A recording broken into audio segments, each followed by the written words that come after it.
lopetin koulunkäyntini 16-vuotisena ja siirryin perheessäni olevan kuljetusyrityksen palvelukseen.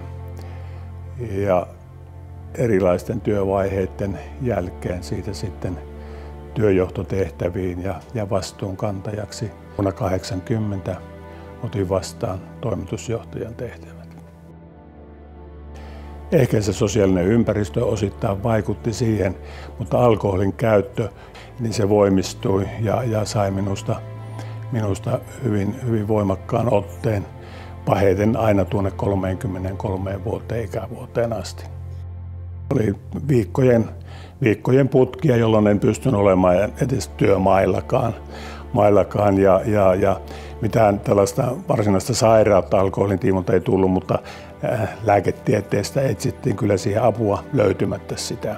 Kun kaikki muut keinot mielestäni oli kokeiltu, niin sitten oli yksi keino vielä, oli Jumalan tarjous, jonka otin vastaan elokuussa 1979, jolloin kaikki muuttui.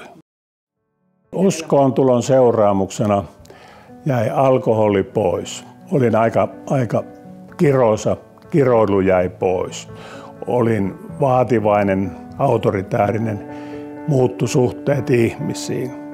Perheessä tilanne muuttui luonnollisesti tasapainoisemmaksi myös ja myös sitten yritystoiminnan menestyskaari sai siitä aivan uuden driven.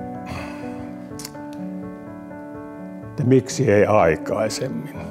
Miksi ei aikaisemmin kelvannut Jumalan? Minulla on tietoisuus siitä, että 72 Jumala kutsui minua voimakkaasti. Elin 2 kuukautta sellaista elämää kuin kristityn elämä on, mutta ei ollut ketään, joka olisi ohjannut minut niin kuin uskoon sisään.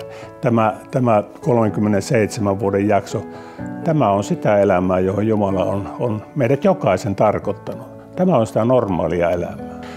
Suhtautuminen lähimmäisiin ja sitten kaikki se, mitä Jeesus on ikään kuin meille antanut tässä ajassa. Mehän eletään uskovina taivaselämää jo nyt. Me ollaan sillä polulla ja Herra on antanut meille näitä tiettyjä tehtäviä julistaa evankeliumia, mutta ei pelkästään julistaa evankeliumia, vaan olla myös lähimmäinen, kantaa niitä kuormia mitä tämä lähimmäisyys tuo tullessa. Ja tämä on erittäin palkitsevaa toimintaa.